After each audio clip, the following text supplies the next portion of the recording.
4 მარტს პრემიერი ირაკლი კობახიძე ტაშკენტში ოფიციალური ვიზიტით იმყოფებოდა. სანამ ამ შეხვედრის მიზეზებზე ვისაუბრებდე, ვიტყვი ასეთ რაღაცას, რომ როგორც წესი, საზოგადოების ნაწილისთვის მსგავსი სიახლეების ასაცილო არის და თქვენც ნახავდით კომენტარებს, რომ მაგალითად ხალხი წერს, რომ რა უნდა პრემიერს ტაშკენტებში, აშხაბადებში და ასე შემდეგ.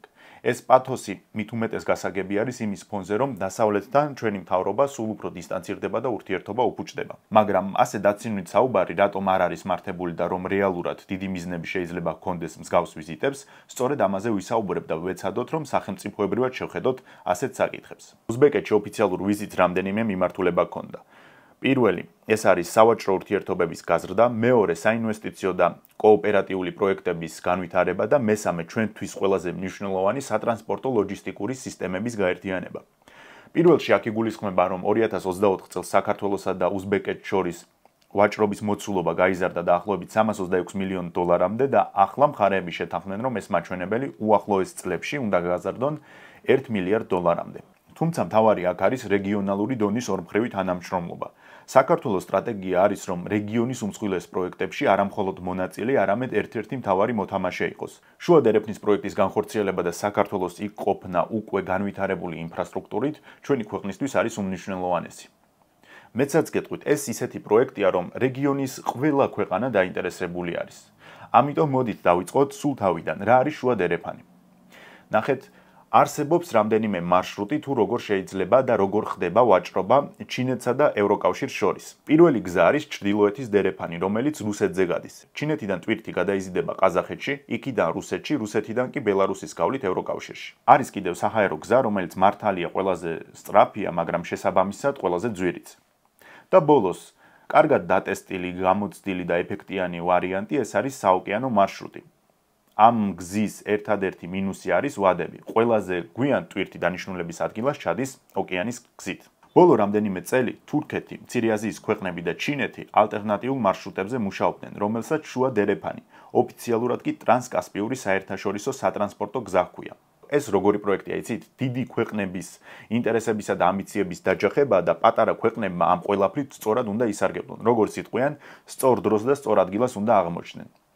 ახლა ვისაუბროთ იმის შესახებ, რომელ მხარეს რატომ აწყობს, რომ შუა დერეფანი შედგეს. ჩინეთის ინტერესი არის ის, რომ ცენტრალურ აზიაში რუსეთს ეცილება ეკონომიკურ გავლენებში და ამას საკმაოდ წარმატებულად აკეთებს. თურქეთიც სარგებლობს სიტუაციით და პოლიტიკურ-ეკონომიკურ გავლენას აძლიერებს თავის სამიზნე, ანუ თურქულენოვან ცენტრალურ აზიის სახელმწიფოებში. თურქეთის სატელიტი ქვეყნების პირდაპირი კავშირი ანკარასთან ეს ნიშნავს არა მხოლოდ სავაჭრო გზას, არამედ საჭიროების შემთხვევაში პირდაპირ სამხედრო ლოჯისტიკასაც. შუა დერეფანს ასევე ის უპირატესობა აქვს, რომ ტრადიციული მარშრუტები ან დასანქცირებულ რუსეთზე გადის, ან დასანქცირებულ ირანზე. ლოჯისტიკურ საერთაშორისო გიგანტი მაერსკი უკვე ცდილობს ამ გზის ათვისებას, კომპანიაში აცხადებენ, რომ დაახლოებით 40 დღე დასჭირდება ტვირთის გადაზიდვას. მართალია ეს მარშრუტი აგებს რუსეთის დერეფანთან დროში, მაგრამ სამაგიეროდ აქეთ მხარეს არავინ არ არის დასანქცირებული. შუა დერეფანზე რეალურად 2010-იანებში დიდი დაინტერესება არ ყოფილა, რადგან უამრავი გამოწვევა იყო და არასრულყოფილ მარშრუტთან ჰქონდა საქმე. თუმცა ცენტრალური აზიისა და მათ შორის კავკასიის ქვეყნების მუდმივი ძალისხმევით პატარ-პატარა წინსვლები იყო. პირველი დიდი ბიძგი 2014 წელს ტრანსყაზახეთის რკინიგზის გახსნა იყო. მეორე ძლიერი ნაბიჯი კი ბაქო-თბილისი-ყარსის რკინიგზის გახსნა 2017 წელს. 2019 წელს კი შუა დერეფნის სრული გზა პირველმა მატარებელმა გაიარა. ამის მიუხედავად შუა დერეფნის იდეა მაინც არ ჩანდა აქტუალური, მაგრამ ყველაფერი შეიცვალა 2022 წელს, როდესაც რუსეთი უკრაინაში შეიჭრა. ზუსტად ამ დროს გაჩნდა შანსი, რომ აი ნანატრი შუა დერეფანი ამუშავდეს. 2021 წელს, ანუ ომამდე, ამ მარშრუტით გადაიზიდა დაახლოებით 500,000 ტონა ტვირთი, ხოლო 2022 წელს უკვე 3,200,000. ამავე წელს ყაზახეთმა, თურქეთმა, აზერბაიჯანმა და საქართველომ ხელი მოაწერეს საგზაო რუკის დოკუმენტს, რომელიც სახელმწიფო დონეზე დამტკიცდა. ამ დოკუმენტის მიზანია შუა დერეფნის ტვირთის გამტარუნარიანობა კიდევ უფრო გაიზარდოს. ასევე სინქრონულად გადაწყვიტონ ტარიფებისა და გადასახადების საკითხი. 2022 წელს ევროპული ქვეყნები მიხვდნენ, რომ მაქსიმალურად უნდა შეამცირონ რუსეთზე დამოკიდებულება და ეს რა თქმა უნდა მათ შორის ეხება სატრანსპორტო მიმართულებას. ამიტომ 2024 წელს მათ გამოყვეს 10 მილიარდი ევრო იმისთვის, რომ თავის მხრივ მოამზადონ საჭირო ინფრასტრუქტურა, რომ წარმატებულად ჩაერთონ შუა დერეფნის პროექტში. აქ ვაწყდებით ერთ პოლიტიკურ უცნაურობას. მიუხედავად იმისა, რომ ევროკავშირი ცდილობს ინვესტიციები განახორციელოს ამ პროექტში, რადგან რუსეთისგან გახდეს მაქსიმალურად დამოუკიდებელი, შუა დერეფნით ნაწილობრივ მოსკოვის ისარგებლებს. რა ინტერესი აქვთ რუსებს, ხომ? პირველი ის, რომ უკრაინული იერიშებისგან დაცული იქნება შუა დერეფანი. მეორე, ცენტრალური აზიის ქვეყნების დახმარებით საექსპორტო კონტროლის სანქციები თავიდან აირიდოს და მესამე, რუსეთი მუშაობს პროექტზე ჩრდილოეთის სამხრეთი, რომელიც გადის აზერბაიჯანსა და ირანზე და ამ გზით რუსეთს შესაძლებლობა ექნება ჩააღწიოს ინდოეთის ოკეანემდე. ამიტომ, როგორც ევროკავშირში ვარაუდობენ, შუა დერეფანს, კონკრეტულად კი აზერბაიჯანის ხაზს, თავის მარშრუტს დააერთებს. რუსეთისგანაც რომ იქნება დაინტერესება, ეს აშკარაა, იმიტომ რომ თვითონ მარშრუტი პერსპექტიული არის. წელს პროგნოზების მიხედვით 10 მილიონ ტონას უნდა მიაღწიოს გადაზიდვებმა. კი, ესეც ზღვაში წვეთია და არ არის დიდი რიცხვები, მაგრამ ისიც უნდა გავითვალისწინოთ, რომ ასეთი მასშტაბის პროექტები 1 და 2 წელიწადში არ იმართება. ახლა მოდით ვისაუბროთ, რა პრობლემები აქვს ამ გზას. ჩრდილოეთის მარშრუტი ძირითადად არის სულ სახმელეთო. საზღვაო კი წყლის, ანუ ძირითადად გამოიყენება სახმელეთო და საზღვაო ტრანსპორტი. შუა დერეფნის შემთხვევაში კი მულტიკომბინაციური მიწოდებაა საჭირო. ჩინეთიდან უნდა მივიდეს ჯერ ყაზახეთამდე, ყაზახეთიდან აზერბაიჯანში უნდა გადაიზიდოს. პირველი პრობლემა უკვე აქ არის, რადგან ხშირად კასპიის რეგიონში ცუდი ამინდია და საბორნე გადაზიდვები ყონდება. მეორე პრობლემა ის არის, რომ კასპიის ზღვაში ბევრი სატრანსპორტო გემი არ არის, ხოლო მესამე პრობლემა კი აზერბაიჯანსა და საქართველოში სატვირთო ვაგონების დეფიციტია. არ არის იმ რაოდენობის, რომ დიდი მასშტაბის თვითმბრუნვა შეფერხების გარეშე უზრუნველყოს. ახლა აზერბაიჯანი მუშაობს კასპიის ზღვაში სავაჭრო ფლოტის შექმნაზე, რითაც აპირებენ, რომ გამოწვევა აღმოფხრან და კასპიის ზღვის მარშრუტი უფრო სრულყოფილი გახდეს. თუმცა, ეს არის შემდეგი 10 წლეულის გამოწვევა, ანუ ხვალ და ზეგ არ მოგვარდება. უზბეკეთისთვის ეს მარშრუტი კიდევ უფრო მომგებიანია, რადგან უმთავრეს პარტნიორთან თურქეთთან ალტერნატიული ვაჭრობის მარშრუტი ექნება. კობახიძის უზბეკეთში ვიზიტი კიდევ ერთი მკაფიო ნიშანი იყო, რომ საქართველო ცდილობს რეგიონალური დონის პროექტებში ჩართული იყოს. ეს არის სივრცე და მომენტი, რომელიც სწორად და ეფექტიანად უნდა იყოს გამოყენებული. ამ პროექტის მთავარ მოთამაშეებთან ურთიერთობა და ერთგვარი ლობი მომავალი წარმატების გასაღებია. რომ შევაჯამოთ შუა დერეფნის პროექტი, თითქმის ყველა მოთამაშე მოგებული რჩება. ჩინეთი მოგებული რჩება იმიტომ, რომ რეგიონში ზრდის თავის ძალაუფლებას და პოლიტიკურ გავლენას. მცირე აზიის ქვეყნები იბრუნებენ იმ ისტორიულ მემკვიდრეობით დატოვებულ სავაჭრო მარშრუტებს, რომლებიც აქამდე მათზე გადიოდა, თუმცა შემდეგ რუსეთზე გადავიდა და მათთვის ფაქტობრივად ერთადერთი შანსი გაჩნდა, რომ ანკარასთან იყვნენ საუკეთესო ინფრასტრუქტურით და მარშრუტით დაკავშირებული. საქართველო და აზერბაიჯანი კი ამ პროექტის ფაქტობრივად ერთგვარი უღელტეხილები იქნებიან. ჩვენი ქვეყნები ერთი, ანუ აზერბაიჯანი აზიიდან მიიღებს ტვირთს და საქართველოში გამოგზავნის, ხოლო საქართველო ამ ტვირთს გაგზავნის უკვე ევროპაში. რუსეთის ინტერესები ზემოთ გითხარით. ვინც ამ ეტაპზე თამაშგარეში რჩება, არის სომხეთი, რომელიც ჯერ ვერანაირად ვერ სარგებლობს სიტუაციით. თუმცა ფაშინიანისა და ერდოღანის დაახლოება, იქ ზანგეზურის დერეფნის ამუშავება, როგორ იმუშავებს სომხეთზე, საინტერესო იქნება. უკრაინაში დაწყებულმა ომმა შუა დერეფნის რეალიზება კიდევ უფრო დააჩქარა. ჩვენ კი ჩვენი გეოგრაფიული მდებარეობის გამო გაგვიმართლა, რომ ამ გზის ერთ-ერთი მთავარი არტერია საქართველო იქნება. ახლა მთავარია მოვამზადოთ ყველა საჭირო ინფრასტრუქტურა და მზად ვიყოთ დიდი გამოწვევებისთვის. ეს ის თემა, რომელიც მაქსიმალურად უნდა გაშუქდეს და მოსახლეობის ინფორმირებულობა მოხდეს. ისტორიული შანსია, რომელიც შეიძლება ისევ ნაკლებად აქტუალური ყოფილიყო ომი რომ არ დაწყებულიყო. მესმის, რომ ოპოზიციურ მედიას არ სურს, რომ მთავრობა გამოაჩინოს დანებით კონტექსტში, მაგრამ ყოველთვის არის რაღაც ზღვარი მმართველ პარტიასა და სახელმწიფოს შორის. მმართველი პარტია შეიძლება ბევრს არ მოსწონს და მათ შორის მეც ვარ, არც მე მომწონს, ამის უამრავი მიზეზი მაქვს, მათ შორის პოლიტიკური, ფილოსოფიური და ასე შემდეგ, ერთ-ერთზე ეპიზოდშიც ვისაუბრებ, მაგრამ მმართველი პარტიის ზიზღი და სახელმწიფო ზიზღი არ უნდა აგვერიოს. უნდა შეგვეძლოს გავარჩიოთ, რომ ეს არის სახელმწიფოს ინტერესი და საჭიროა ეს გამოვიდეს. ვინც არ უნდა იყოს ხელისუფლებაში, არის ისეთი პროექტები, რომელიც უპირობოდ უნდა განხორციელდეს. არ მინდა ასეთი რაღაცები ხდებოდეს ჩვენ ირგვლივ და ჩვენ არ ვსაუბრობდეთ, მალავდეთ და არ ვამბობდეთ, რომ კი, ეს არის ისტორიული საჭირო და სასიცოცხლო პროექტი. ამ არხზე არასდროს აკლდა ქართულ ოცნებას კრიტიკა, მაგრამ ეს იმას არ ნიშნავს, რომ როცა რაღაც კარგი ხდება, იმ ამბავს ჭრილი მიადგეს. იგივე ითქმის ოპოზიციაზეც, თუ კი რაღაცას ისეც აკეთებენ, რაც მომწონს, და ვფიქრობ, რომ ეს ქვეყანას გამოადგება, აუცილებლად ვამბობ. ამიტომ ისეთ ერთი შეხედვით უცნაურ ქვეყნებში ვიზიტსაც კი, როგორც უზბეკეთი არის, შეიძლება ამ ყველაფრის უკან რაღაც გრანდიოზული იდგეს და ამ შემთხვევაში მოგიყევით რა იყო. დრო გავა და ხელისუფლება აუცილებლად შეიცვლება, მაგრამ ასეთი მასშტაბის პროექტები დარჩება და ისევ ქვეყანას გამოადგება. ახლა ვისაუბროთ ჩვენი როგორც ქვეყნის პრობლემა რა არის. უცნობია, რამდენად შეძლებს მთავრობა ამ მარშრუტის სიმძლავრეს გაუმკლავდეს და თავი გაართვას. ამ ეტაპზე მაინც და მაინც დამაიმედებელი პერსპექტივა არ ჩანს. ყველაფერს რომ თავით დავანებოთ, ჩვენი როლი ამ პროექტში ჯერ არასრულფასოვანია, იმიტომ რომ მარტივი მიზეზის გამო არ არსებობს ღრმაწყლოვანი ანაკლიის პორტი. აგერ მეზობელი აზერბაიჯანი საერთოდ ახალ ფლოტს აშენებს, ჩვენ კი ისევ პორტზე ვართ გაჭედილები. მეორე გამოწვევა სარკინიგზო გზის სრულყოფა. მიმდინარეობს განახლების სამუშაოები, მაგრამ აქ მთავარია ტვირთბრუნვის ზრდასთან ერთად არსებული რესურსი იქნება თუ არა საკმარისი. თუ არა, რაში მდგომარეობს სათადარიგო გეგმა, რა დამზღვევი მექანიზმები არის ჩვენ მხარეს. არ მინდა ისე მოხდეს, რომ ყველამ თავის წილი გამოწვევები მოაგვაროს, ჩვენ კი ვერაუბად ფეხი პარტნიორებს და მერე როგორც ხდება ხოლმე ან ნაცებს საბრალონს და სხვა აბსტრაქტულ მიზეზებს. ასეთი ამბები ჩვენ სწრაფად ცვალებად სამყაროში და გარემოში ყოველკვირა კი არა, ზოგჯერ შეიძლება რამდენიმე დღის განმავლობაში მოხდეს. მერე იმის გარკვევა ცალკე ვინ დგას ამბავში, ვინ არის მის უკან, რომელი ქვეყნების ინტერესები იკვეთება, ვინ ეწინააღმდეგება და ასე შემდეგ, ამ ყველაფრის გააზრება ჩვენს გონებას ძალიან ღლის. ამიტომ, მეგობრებო, მე როგორც წინა ვიდეოში, დღესაც რეკომენდაციას უწევ Ketogen-G's Brain Optimizers. მე პირადად მოვიხმარ მას, შედეგებით ძალიან კმაყოფილი ვარ, ნამდვილად ზრდის გონების სისხარტეს, მის წარმადობას და რაც ჩემთვის მთავარია, ფოკუსირების უნარს აუმჯობესებს. ამიტომ ჩემი პირადი გამოცდილებით გიწევთ რეკომენდაციას. შესაძლოა შეგიძლიათ მიხვიდეთ თბილისში, ვაჟა-ფშაველას 12-ში, ან ეწვიოთ ვებგვერდს.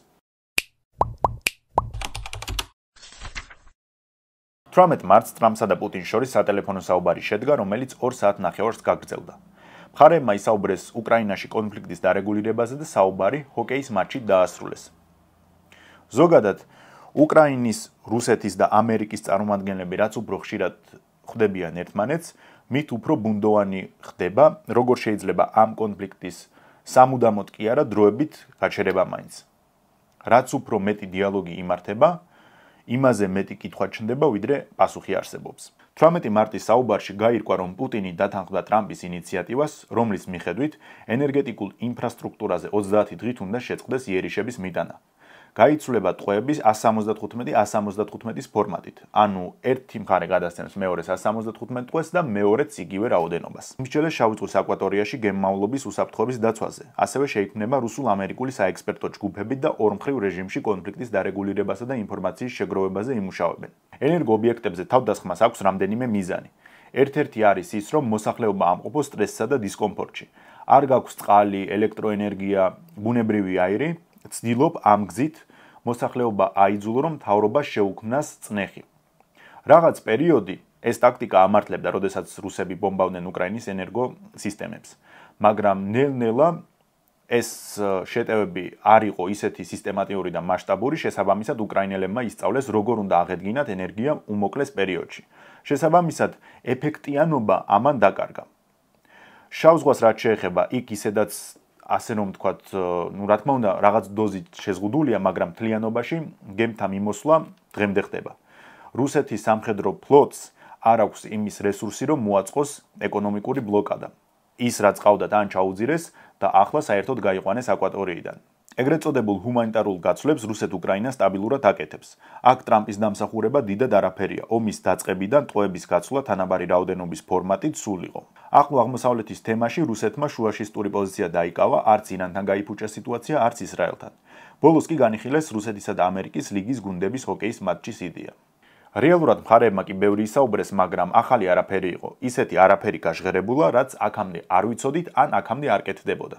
ერთადერთი ითქვა, რომ პუტინი თანახმა არის იმაზე, რომ შეწყვიტოს 30 დღის განმავლობაში უკრაინის ენერგოინფრასტრუქტურაზე იერიშების მიტანა, მაგრამ არც ვადები გაჟღერებულა, არც როდის იყო საწყისი წერტილი და ასე შემდეგ. უკრაინელებისგან და დასავლური მედიისგან ჩვენ არაერთხელ გვსმენია, რომ ტრამპს ცეცხლის რეალური შეწყვეტის გეგმა არ აქვს. ცეცხლი უნდა შეწყდეს და წერტილი. თუმცა როგორ უნდა შეწყდეს, რა იქნება იმ ტერიტორიებზე, რომელიც რუსეთმა თავის კონსტიტუციაში შეიყვანა, სად უნდა გაწყდეს ცეცხლის ხაზი, რა ელის ამ შემთხვევაში უკრაინის ჯარს უნდა ჩატარდეს თუ არა არჩევნები, ამ ყველაფერზე არ არსებობს მკაფიო პასუხები. თან საინტერესო ის არის, რომ აქამდე თუ მხოლოდ უკრაინა აპროტესტებდა, ახლა უკვე რუსეთიც დაემატა. გასულ კვირას ალექსანდრ ლუკაშენკომ მოსკოვში ვიზიტისას განაცხადა, რომ ტრამპს არ აქვს ცეცხლის შეწყვეტის რეალური გეგმა. ხოლო ლუკაშენკო ვისი პირით საუბრობს, კარგად მოგეხსენებათ. ზელენსკისაც და პუტინსაც მათი გადმოსახედიდან ომის დასრულების თაობაზე სამართლიანი და ლოგიკური შეკითხვები აქვთ. ზელენსკი კითხულობს, ჩვენ უკვე ვცადეთ რუსეთთან შეთანხმება და არ გამოვიდა. რუსეთმა დაარღვია 2019 წლის შეთანხმება და დაგვიწყო ომი. რა გარანტია გვაქვს, რომ ეს შეთანხმება რამით განსხვავებული იქნება?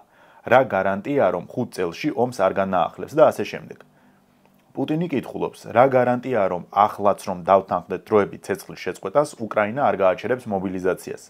რა გარანტია რომ მოწინააღმდეგე არ გადაიარაღდება. რა გარანტია რომ სადაზვერვო ინფორმაციას ისევ არ მისცემს დასავლეთი, გაუგზავნის ტექნიკას და ასე შემდეგ. ეს კითხვები ორივე მხარეს არის და ფაქტია, ჯერ არ არსებობს ისეთი ფორმა, რომელიც ორივე მხარეს რაღაც გარანტიებს მისცემდა. ამიტომ ორივე ფრთხილობს და ეს ლოგიკურიც არის, ანუ მათი გადმოსახედიდან რომ შევხედოთ. ამდენი მსხვერპლი, განადგურებული ქალაქები, განადგურებული ტექნიკა და რომელი დათანხმდება რაღაც გაურკვეველ შეთანხმებაზე. არც ერთი. ფრონტის ხაზს რაც შეეხება, რუსეთი ასრულებს კურსკის ოლქის დეოკუპაციას. ამჟამად Deep State-ის ეს არის უკრაინული ვებგვერდი, რომელიც რუკის პროგრესს აჩვენებს. მათი მონაცემებით უკრაინა აკონტროლებს 100 კვადრატულ კილომეტრს, ხოლო LiveMap-ის ინფორმაციით კიდევ უფრო ცოტას. Deep State უკრაინული რესურსია LiveMap-ის საერთაშორისო. როდესაც უკრაინამ კურსკის ოლქის ოპერაცია დაიწყო, ანუ გასული წლის აგვისტოში, მაშინ ჩავწერე ვიდეო და ვთქვი, რომ ჩემი აზრით უკრაინელები ვერ შეძლებდნენ ამ ტერიტორიის დიდი ხნით კონტროლს და ვერ აიღებდნენ ან სხვა დიდ ქალაქს, ან მნიშვნელოვან ობიექტს. ანუ გულისხმობ იმას, რაც უკვე აიღეს იმის გარდა. მაშინ კომენტარებში ცოტა ჰეითი წამოვიდა, შემოვარდნენ ადამიანები და წერდნენ, რომ აი რის საფუძველზე ამბობ ამას, აგერ ნახავ თუ არ აიღებს კურსკის ატომურ ელექტროსადგურს და ზედ არ დააყოლებს ლგოვსა და რილსკს და ასე შემდეგ. ახლა ამ კომენტარების აბსოლუტური უმრავლესობა წაშლილია. ეს ადამიანები კი ანგაჟირებულები არიან ზოგიერთი ქართული Telegram არხის მიერ, რომელთა რიტორიკა ისევ 2022 წელს არის ჩარჩენილი. ისინი არ აწვდიან საზოგადოებას რეალურ ინფორმაციას და ცდილობენ ადამიანები ილუზიებში ამყოფონ. კონფლიქტს აშუქებენ არა დადგენილი სტანდარტით, არამედ მიკერძოებულად, ცალმხრივად აჩვენებენ მხოლოდ ერთი მხარის დანაკარგებს, ერთი მხარის სისუსტეს, ერთი მხარის დახოცილ და ტყვედ ჩავარდნილ სამხედროებს და ასე შემდეგ. ასეთი მიდგომით ხატავენ სასურველ რეალობას და არა ისეც, რაც სინამდვილეშია. მოცემულობა გვაქვს ასეთი, რომ ჩვენი ნომერ პირველი აქტუალური და ისტორიული მტერი იბრძვის სხვა ქვეყნის წინააღმდეგ. იბრძვის ის ძალა, რომელსაც ჩვენი ქვეყნის ტერიტორიების ნაწილი აქვს ოკუპირებული და უამრავი ქართველი ყავს მიწაში ჩადებული. შესაბამისად, საზოგადოება ამ ომში ვერ იქნება მიუკერძოებული და არც უნდა იყოს.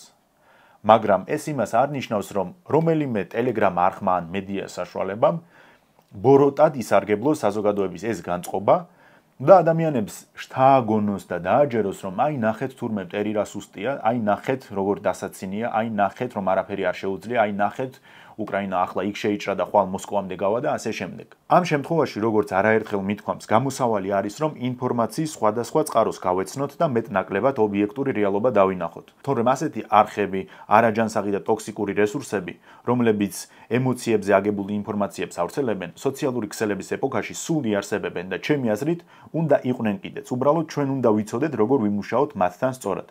მე არ მინდა რომ რომელიმე არხის ან მედია რესურსის აკრძალვა მოხდეს. ჩვენ ჩრდილოეთ კორეა არ ვართ და არც გვინდა რომ ვიყოთ. ზუსტად იმიტომ რომ მტერია და ზუსტად იმიტომ რომ ოკუპანტია და ვერ განსაზღვრავ ამ არაპროგნოზირებად ბოროტულ ძალას დღეს გაგიყრის დანა ზურგში თუ ხვალ პირდაპირ გააკეთებს ამას, აქედან გამომდინარე პირიქით ჩვენ ყოველთვის ზუსტად უნდა შეგვეძლოს შევაფასოთ მისი რეალური შესაძლებლობები. მოწინააღმდეგე გარანტირებულად მოგებულია, როდესაც დაგაჯერებს რომ დებილია. ამიტომ ზუსტად ამ არხებისგან სიცრუეში შეყვანილი ადამიანები მაშინ შემოვარდნენ და მიწერდნენ რომ აგერ ნახავ თუ სხვა დიდ ქალაქებსაც არ აიღებსო. ამას დავანებოთ თავი, გულახდილი რომ ვიყო მე მეგონა რომ რუსები უფრო მალე შეძლებდნენ კურსკის დაბრუნებას. ახლა გეტყვით ჩემი დაკვირვებით რა მოხდა, მაშინაც იგივე ვთქვი.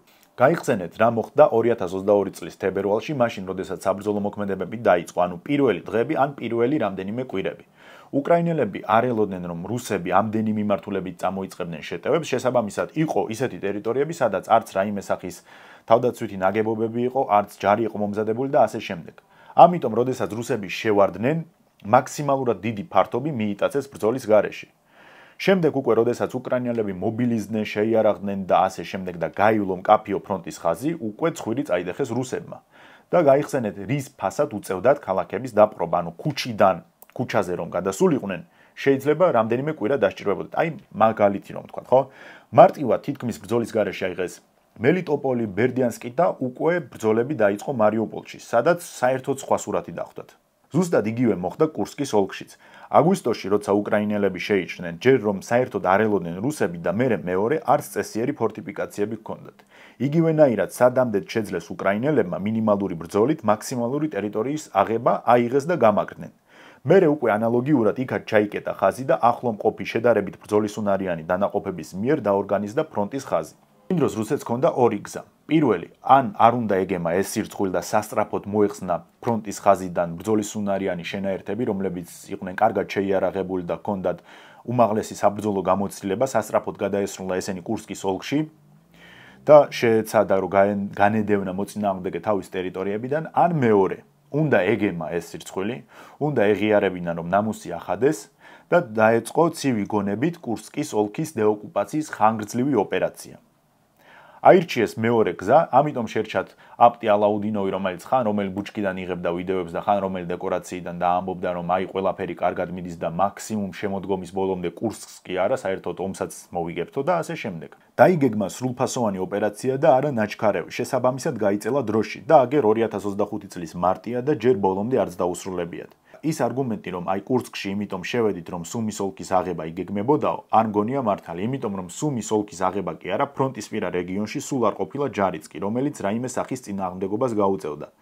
იყვნენ მესაზღვრეები, იყვნენ ვიღაც გამოუცდელები, მაგრამ არ იყო ის რეგულარული არმია. ზოგი ამას ავანტიურას უწოდებს. ზოგი ამბობდა, რომ მოლაპარაკებებში გამოიყენებენ მიწის გაცვლის ამბავშიო. ახლა ამბობენ, რომ ეგ კი არ იყო მიზანი, არამედ ის იყო, რომ თუ ვინმე შეიჭრება რუსეთის ტერიტორიაზე, რუსეთი ბირთვულ იარაღს არ გამოიყენებსო. ამის ჩვენება იყო მთავარი მიზანიო. მოკლედ უამრავი ვერსიაა, ვის რისის ჯერა, ან ვის რა დააჯერეს იმას ყვება. იმ ქართველებთან საუბარში, ვინც რეალურად იბრძვის უკრაინაში და ვინც ზამთარში, ზაფხულში, წვიმაში, სეტყვაში, თოვლში მართლა ფრონტის ხაზი არის, აი იმათთან საუბრიდან, ჩემ პირადი გამოცდილება არის ეს და გეუბნებით, იმათთან საუბარში ყოველთვის იმას ამბობდნენ, რომ ეს იყო ავანტიურა და არ ღირდა იქ შეჭრა. დასავლური მედიაც უკვე ნელ-ნელა ამას წერს, მოკლედ სისულელე იყო, ავანტიურა იყო, თუ წარმატებული ოპერაცია იყო, ეს უკვე წმინდა უკრაინელების საქმე არის და თვითონ გადაწყვეტენ, როგორ უნდა შეფასდეს, რა გაკეთდა სწორად, რა გაკეთდა არასწორად და ასე შემდეგ. ამას გააკეთებენ დასავლური თუ აღმოსავლური მედიების გარეშე. ჩემი აზრი ასეთია, რომ ომია და ყველაფერი უნდა სცადო.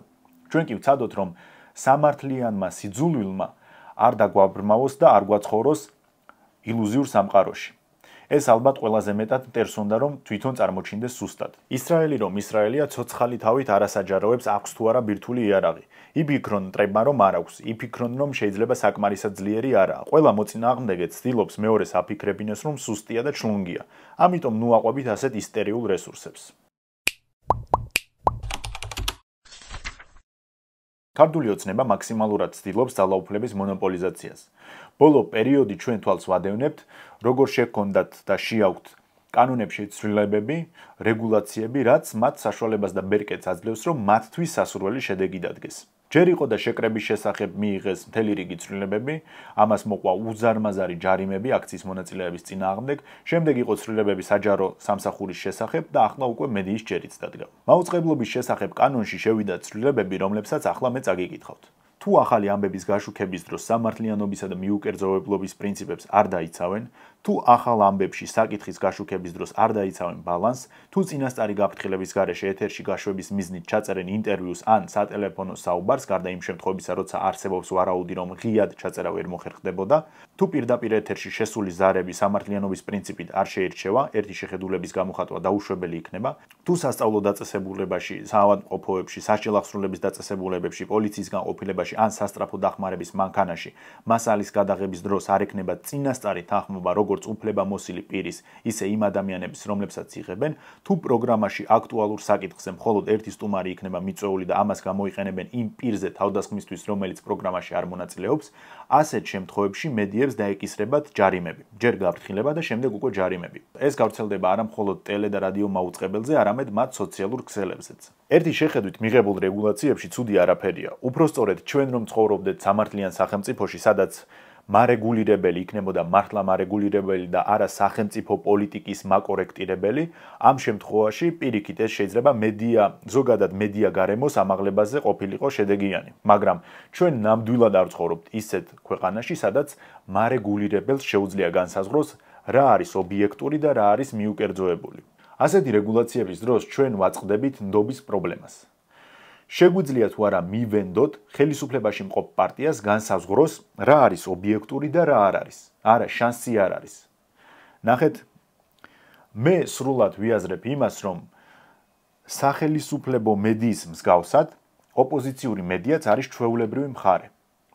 მათ ყავთ საკუთარი მაყურებელი, რომელიც უკვე ბაბლად არის გადაქცეული და ეს ოპოზიციური მედია აწვდის ამ ადამიანებს ზუსტად იმ ინფორმაციას და იმ დოზით, რომ მერე პოლიტიკურ მიზნებში გამოიყენოს. ეს ცუდია კი, მაგრამ მეორე მხარეს არანაირად არ არის უკეთესი ალტერნატივა. სახელმწიფო, რომელიც მიუკერძოებლობის პრინციპის დაცვას ითხოვს, ხოლო მისი ტელევიზია არის იმედი, როგორ შეიძლება მისი მიდგომა იყოს სანდო და მოსაწონი. ვიღაც კიმბერლი ლოუ, რომელიც თავის ქუჩაზეც არ იცოდა ხალხმა, საზოგადოებრივმა მაუწყებელმა ასე წარმოგვიდგინა. კიმბერლი ლოუ, რომელიც ტრამპის ადმინისტრაციის ევროკავშირში სავარაუდო წარმომადგენლად განიხილება. ეს მოხდა გასული წლის 3 დეკემბერს, როცა ამერიკის პრეზიდენტის გუნდი ჯერ არ იყო ფორმირებული. ვინ არის კიმბერლი ლოუ, რომელზეც საზოგადოებრივი მაუწყებელი გვაჯერებდა იმას, რომ ტრამპის ადმინისტრაციაში სავარაუდოდ ეს ქალი იქნებოდა ევროკავშირში მისი წარმომადგენელი. სინამდვილეში ქალბატონი კიმბერლი არც ტრამპის გუნდში იყო და მით უმეტეს ევროკავშირთან ურთიერთობასთან არაფერი ჰქონდა საერთო. 2022 წელს, როდესაც წარმომადგენელთა პალატის არჩევნებში მონაწილეობის მიღებას ცდილობდა, კანდიდატობიდან დისკვალიფიკაცია მიიღო არასაკმარისი ხელმოწერების, ასევე განაცხადში დაშვებული შეცდომების გამო და მარტივად რომ ვთქვათ, ამერიკულ პოლიტიკაში არაფერს წარმოადგენს. აი ასეთ ადამიანზე ხალხს დააჯერეს ტყუილი. სახელმწიფო თავის მედიას არ სთხოვს ობიექტურობას და ამ სამართლიანობის პრინციპების დაცვას. უფრო მეტიც, არც სჭირდება ის მათ იყენებს როგორც თავის პროპაგანდის გავრცელების საშუალებას. ტევ პირველი და მთავარი ზუსტად იგივენაირად არანაკლებ ტყუილებს ავრცელებენ, არანაკლებ დეზინფორმაციულები არიან და ასე შემდეგ, მაგრამ როცა ინიციატივა მოდის სახელმწიფოსგან და ამ სახელმწიფოს მედიები ზუსტად იმავე ნავში სხედან, რაშიც ოპოზიციური მედიები, ჩნდება კითხვები. ეს ყველაფერი ნამდვილად მედიის ზოგადი გარემოს გასაუმჯობესებლად ხდება თუ მედიის კონტროლისთვის. მთავრობას აწი ექნება ბერკეტი, რომელიც დააჯარიმებს იმ მედიებს, რომლებიც მათთვის მისაღებ სიახლეს არ ავრცელებენ. აი განვიხილოთ კიდევ ერთი მაგალითი, რომელიც ამჟამად ეხება ტელეკომპანია იმედს. თებერვალში მათ გაავრცელეს ინფორმაცია, რომ ევროპარლამენტში AFD-მ საქართველოს ხელისუფლების მხარდასაჭერი რეზოლუცია დაარეგისტრირა. ეს იყო ტყუილი და რეალურად მსგავსი რეზოლუცია არავის არ დაუწესებია. ახლა გეტყვით რა მოხდა. სინამდვილეში ESN ჯგუფი, სადაც შედის ეს გერმანული პარტიაც, ევროპარლამენტის 6 ჯგუფიდან იყო ერთ-ერთი, რომელიც ამ პროექტზე მუშაობდა. მათაც მოამზადეს რეზოლუციის პროექტის ტექსტი, თუმცა სამუშაო ჯგუფმა, რომელიც რეზოლუციაზე მუშაობდა, არ შეიტანა მათ მიერ მომზადებული პროექტის არც ერთი ჩანაწერი რეზოლუციაში. ანუ იმედი ტევ რასაც აზიარებს, ეს იყო დოკუმენტის შავ ვერსია და ერთ-ერთი ჯგუფის სურვილი, რომ ეს პუნქტები შეეტანათ. ელემენტარული ის ტექსტი, რაც უნდათ, რომ რეზოლუციაში ყოფილიყო, საერთოდ არც მოხდა. თუმცა იმედი ამბობდა, რომ რეზოლუცია დაარეგისტრირესო. კაციშვილმა მაშინ პასუხი არ მოსთხოვა იმედს. ამას ვამბობ, რომ არ არსებობს ნდობა. არის ზოგჯერ ისეთი შემთხვევები, როდესაც ერთი მხარეც ტყუის და მეორეც. და ახლა, როდესაც ეს ცვლილებები შევიდა კანონში, ვინმე სჯერა იმის, რომ მარეგულირებელი იგივენაირად ჩასაფრებული იქნება სამთავრობო მედიებზე, როგორც მაგალითად ოპოზიციურ მედიაზე და აი ეტყვის და ამ ხელს დეზინფორმაციაში საზოგადოებრივ მაუწყებელს ტყუილებში იმედს და ასე შემდეგ. მე მაგალითად ამის არ მჯერა. ისე სიმართლე რომ ვთქვათ, ეს ყველაფერი ხომ ემსახურება იმას, რომ რეალურად ჩვენ ვართ საინფორმაციო ომში, სადაც ერთი მხარე ცდილობს მისი იდეები და პროპაგანდა გაბატონდეს მეორეზე. ზემოთ თქვი ასეთი რაღაც, რომ იდეალურ სამყაროში ეს კანონები შეიძლება ემსახურებოდეს მედიის გაუმჯობესებას, მაგრამ იდეალურ სამყაროში თავარის, ტევ პირველის, პოსტივის და იმედისნაირი ტელევიზიები არც იარსებებდა. რეალურ გარემოში კი ყველანაირი მედია უნდა არსებობდეს. ის, ვინც იტყუება, ის, ვინც ადამიანის ემოციებზე უარყოფითად თამაშობს, ის, ვინც სიმართლეს ამბობს, ის, ვინც ორივე აშუქებს და ასე შემდეგ. მთავარი არის, როგორც უკვე წინა თემაში ვთქვი, მთავარი არის ადამიანებს საშუალება ჰქონდეს სხვადასხვა წყაროში გადაამოწმოს ერთი და იგივე ინფორმაცია. ჩემთვის სრულად წარმოუდგენელია, რომ ახლა ამ ცვლილებებმა გააუმჯობესოს მედია გარემო. პირიქით, ასეთი შეგრძნება მაქვს, რომ ქართული ოცნება ცდილობს ყველანაირი საპირისპირო აზრი ჩაახშოს, რაც არ ემთხვევა მათ რიტორიკას. აი ასეთი გამოვიდა ასული დღეების შეჯამება. დროებით